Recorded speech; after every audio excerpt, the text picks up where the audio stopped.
of Precision University 2021. My name is Mary Griffith. I'm the Extension Educator in Madison County, Ohio. And today we are going to be talking about pre-season crop protection decisions that can hopefully help make our lives easier in the spring as we get started with nice, clean fields. Hi, everyone. Glad to be with you today. Glad I didn't write that bio any longer than it was, I guess. I'm going to spend a few minutes talking about my view on issues we have with weed control and time management in the spring and some things you can do to try to mitigate that. And then a few things to think about, when it all goes down the tubes and you need to try to save some of it. So, my thoughts are this includes how to manage the burn down situation, because typically what happens when you have a wet year and you get in late, you get into really messy situations. And I've seen that in the past couple of years when, people are, asking, how can I modify my burn down to take care of bigger, messier weeds? And we start to see, normally good burn down programs fail on key weeds. In the in-season program, if you run out of time and put on residual herbicides or weather to do that, what are your options? Can you put some on after planting? And then flat out, when you just don't get anything on and the crop has emerged, what are some of your options? And I would point out, and I will as I go through here, we have some great traits now in both corn and soybeans to help us with some of this flexibility to do some programs we normally wouldn't recommend in a normal year, but that can really save you when you need them to do that.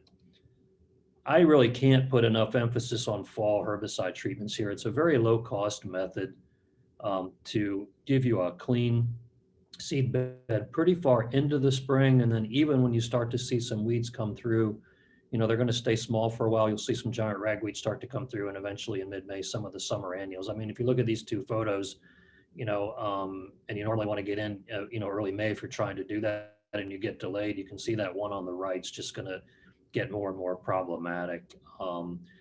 You really even don't need a lot of residual to do this. So that's sort of step number one. And that goes into our recommendations right now. We're starting to see a comeback in messy spring situations. I think in some cases we've taken fall applications out. We're seeing a resurgence in dandelion and some things like that. So, I mean, really for $6 worth of herbicide, you can create a situation where you just buys you some flexibility in the spring. And then even if you plant and can't get in before the crops emerged, you've got some options with some of the new traits really to take care of some of that. And, we've got lots of information in this in the newsletter and past articles. And, this is really sort of it's kind of bulletproof for a pretty low cost. If you don't do that, I tried to think of, what, as we get into spring, if you don't do fall applications, what are your options? And one of those certainly is to pay attention to people like Aaron Wilson when they're giving you weather outlooks, and you hit it early spring. And, if you get a weather outlook that starts to really go south and you're, looking like it's going to get really wet, I think one of the options in late March into April is, what can I accomplish earlier than usual if my fields will handle traffic right now? And I think there are times when we can handle traffic that time of the year, and then it actually gets wetter later, depending on the rainfall pattern, maybe not in a lot of cases. And it's not necessarily an ideal time to do things, but I mean, if you could till at that point to take out the weeds that are there and give you a stale seed bed situation at planting, that's certainly one option. I think there's a couple things happening with spring herbicide applications. We've typically tried to put those on, I think, starting mid-April. I think a lot of those go on maybe in some cases earlier because we had to keep 2,4-D out a week or more ahead of planting. And now we have the option with the new trait systems, the Enlist and the Extend, really to put 2,4-D and dicamba on at or after planting, even if the crops emerge. So I think in some cases we're not even thinking about, I have to go early, I'm just going to wait and see what happens. But in a wet weather situation, that's not necessarily really the best option. So I think, again, one of the things to think about, especially given the effectiveness of some of the post herbicides that you have, is, can I go ahead and put herbicides on if I get some field conditions to do that in late March or early April? As I said, it's not an ideal time to put residuals out, but if you're looking at that thinking, okay, I'm okay to do this, and I just have this history of not doing really well as we get later in spring, or that weather outlook is bad, you have the option to put herbicides on then. And then, if everything goes fine, you can come back and put a little more residual on it, planting and burn down if you want to. It's not an ideal time necessarily for burn down herbicides. We have cold nights sometimes, and so you're going to see herbicides in some cases work more slowly than you'd like, and you're not necessarily going to have a fast, clean seed bed that you would have from a fall application, which is still the benefit of fall. But certainly there's some things to kind of think about, if that outlook's not looking good. One situation, and I'm sort of ignoring the couple key traits here, but if in the case of soybean planting, I'll talk about corn here a little bit. If you get into this late spring and you're delayed and you have a weedy mess to burn down, and especially if you're in Roundup Ready or Liberty Link, or really even in the Enlist trait, this has been a question we've had really in my whole time here. Like, we have rain, we've gotten in late, what can we do to our burn down? And a couple things happen there. One, of course, is that you lose your delaying your window to wait to plant. So typically when everything starts to go finally, your emphasis is on planting, which is really where it should be. So you've lost that ability to use 2,4-D out early in a lot of cases. But our recommendation in this case has always been to increase the complexity and the rates of your burn down herbicides. So, increase your glyphosate rate is certainly one thing to do there. If you're in a glyphosate 2,4-D program and you can still use 2,4-D, add sharpen to that. You can add glufosinate, Liberty or one of the other glufosinate products to some of these, and help them out also. So if you can wait to plant, you can still do something like a glyphosate 2,4-D. If you're in the Enlist system, you can bump the 2,4-D rate if you want to do that. You've got glyphosate plus glufosinate plus 2,4-D. And then I have question marks with gramoxone 2,4-D metribuzin. It's a great burn down. It has at times, I think in a very late situation, it gets out of the window for gramoxone. So that's one caution, that you would definitely be at the high rates for gramoxone and high coverage. And then, you can bump rate depending on the system. And then if you can't wait and you don't have one of the traits, you're down to the glyphosate plus glufosinate plus sharpen, and metribuzin works really well with glufosinate and sharpen. I will say, with the exception of grasses possibly, the glufosinate sharpen can be a bit like napalm, so it can really fry a lot of stuff off really well with some MSO and in the right volume.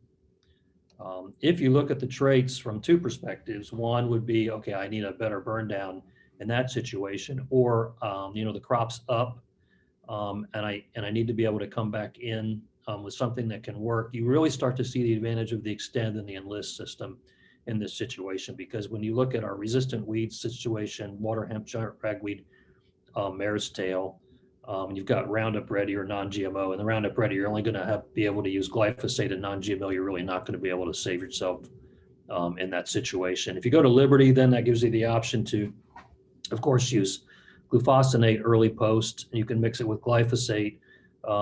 You can use glufosinate really in any of the systems for a burn down, as long as the crop's not up. And then if you have Enlist, Liberty Link, or Liberty G227 and the crop's up, you can add, or Extendiflex, you can add glufosinate back in there. But when you start to look at the other traits, then you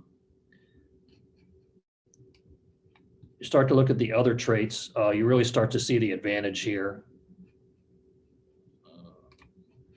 of the Extend and the Enlist. The Extend, you've got the glyphosate and the dicamba, and that makes up for a lot of sins. That's like a glyphosate 2,4-D at the higher rate, and the dicamba is better than 2,4-D really on mare's tail. We have seen that break on late big mare's tail in some situations. One thing to know about the Extend system this year is they did reduce the rate in the burn down for a single application. You can make multiple applications, but you're limited to the standard rate of 22 ounces or 12.8 of Extendamax, or 12.8 of Ingenia. So that does limit you somewhat. If you get to the Extendiflex and you've got glyphosate plus dicamba plus glufosinate, I think I'm not really sure where the labeling stands on that. I think it's difficult to do what you have to do for stewardship and also optimize the glufosinate. So I'm not sure where that really stands. And then the Enlist, you have lots of options there. So in terms of a burn down bailout, you've got glyphosate, glufosinate, 2,4-D choline at high rates. You can put that on at planting and put that on after planting, after the crops emerge. So you have a lot of options there. And I'll throw a couple different scenarios at you here. And I pulled some data just from a Waterhemp control study that was done in Missouri back in 2013, an Enlist soybean system. And it just illustrates a couple of things pretty well. once you're in that situation when you haven't been able to get anything on, ideally you've got the fall application on, so you have some weeds coming on, late, and you don't have a nasty situation yet, you can switch the whole thing to a multiple post system, and you can do it best with the really best with the Enlist or the Extend systems, because you're going to have the 2,4-D or the dicamba in there to help you out. The Enlist, you've got the glufosinate, and possibly the Extendiflex. But I'm not really focusing on Enlist systems here as much as I am sort of the approaches. And so you can see 8 weeks after planting, you've got the multiple post application of glufosinate plus 2,4-D, followed by another shot of glufosinate or glufosinate plus 2,4-D, really giving you good control. In that situation, keeping in mind that you've got weeds coming in, you have no residual down, and so you don't want to be too late on the first post from a weed size standpoint, and also competition. So you can see how you can make that work pretty well. You could do the same thing with like a glyphosate dicamba, coming back with more dicamba or glyphosate depending on time of the year, and some things like that. And of course, if you have Extendiflex, you have the option to come back with glufosinate as well. So that's one approach. The other approach is you can go to an early post plus residual. In this case, glufosinate plus 2,4-D plus prefix was one that worked pretty well. I'm going to show you a couple slides here on control to show you why something like acetochlor or metolachlor by itself might not work quite as well, because there can be some key weaknesses. And then you always have the option, depending on the system, to come back with a second post. Typically, again, if you haven't put anything on, you want to be on the early side for a couple of different reasons, and just decide, okay, I'm going to make 2 post applications. And you can really still see here the difference between, if you go up to above this slide, you can see the difference between a glufosinate followed by a glufosinate versus a glufosinate plus 2,4-D followed by glufosinate or glufosinate plus 2,4-D. The advantage of getting the 2,4-D, or if it's Enlist Extend beans and dicamba in the first application, really to start you off well. All is not lost. If you haven't gotten residual on and you're out early, and you still want to get residual on, this works typically better in corn, I think, because we have broad spectrum corn premixes and mixes, tank mixes that you can put on after planting, and you have a pretty big window to do that, and they're very effective. Here, you're much more limited. You've got the group 15 herbicides, the acetochlor, dimethenamide. You can see the trade names there, metolachlor, and then pyroxasulfone, which is typically stronger than the other ones on Waterhemp, and Palmer amaranth. And in some cases, you have the premix that has some sulfamesifene or Flexstar in there with the Warren Ultra, or like the prefix and Vice. You have a couple broader spectrum products, imazethapyr, which is Pursuit, and imazaquin, which is Scepter, and chlorantzolam, which is first rate, a broader spectrum from a broadleaf standpoint. The problem with these is that you have ALS resistance that comes into play, so they won't work on our water hemp populations. They won't work on a lot of our giant ragweed and common ragweed populations, which is what I'm showing here, where you start to break down, okay, if I'm going to use a residual, what am I post, instead of just going with a post followed by a post, I'm going to put some residual up front. What am I getting out of that? And you do get some activity on grass. You can see, I don't have a rating here. I just have an activity, yes or no. So you've got grass activity out of the group 15 herbicides and the Pursuit, the imazethapyr, lamb's quarter activity out of some. No mare's tail activity, and really not very much giant ragweed activity. I have common ragweed and giant lumped together here, but you can get some activity from imazaquin, the Scepter, and imazethapyr, and the chlorantzolam on giant ragweed, as long as it's not ALS resistant. And a lot of our populations are ALS resistant. So, that's a problem. And no activity on mare's tail. And these are the reasons we haven't recommended this approach up until now, where we have water hemp issues. And you can see, okay, we got a bunch of activity from these on water hemp, the group 15 herbicides again. And that can be a really good approach. And that will keep water hemp much more manageable, an early post plus the residual coming back with a late post. But you can see the previous slides I showed you, not really even at that point, it's sort of a judgment call, I think. I don't really have a lot of slides on corn, because I view the whole situation as easier in corn. If you've done a fall application, of course, and you really don't have a nasty situation, you were planning to do an Acuron up front, or a Lexar, or any number of other premixes or tank mixes, and you couldn't get that done. Most of those can go on up to 5 inches or even later. And so you have a pretty big window to put those on, and you can ship those later, you can add various products, glyphosate, dicamba, laudus, all kinds of things to those to bump them up on the emerged weeds that you have there, especially keying in on grasses. You do have to be a little cautious when you start to shift pre-herbicides into post in corn, checking the label for, what can I tank mix with it, and adjuvants, especially because you have, prior to corn emergence, you can, juice those up with as many adjuvants as you want typically, but after corn emergence, you have to be quite more cautious. Keeping in mind that anytime you switch to a post system in corn, your competition with corn starts when weeds reach 2 to 4 inches tall. And that's if you're starting clean, right? So if you're planting corn into a seedbed, you couldn't get anything done, and you've already got some weeds with the start, they're already going to be competitive. So you really want to be on the early side with that. And then again, you can go with a full rate of residual there, and you have the option to come back in our corn systems with something to clean some of that up. And if there's more on that, we can talk about that when the questions come up.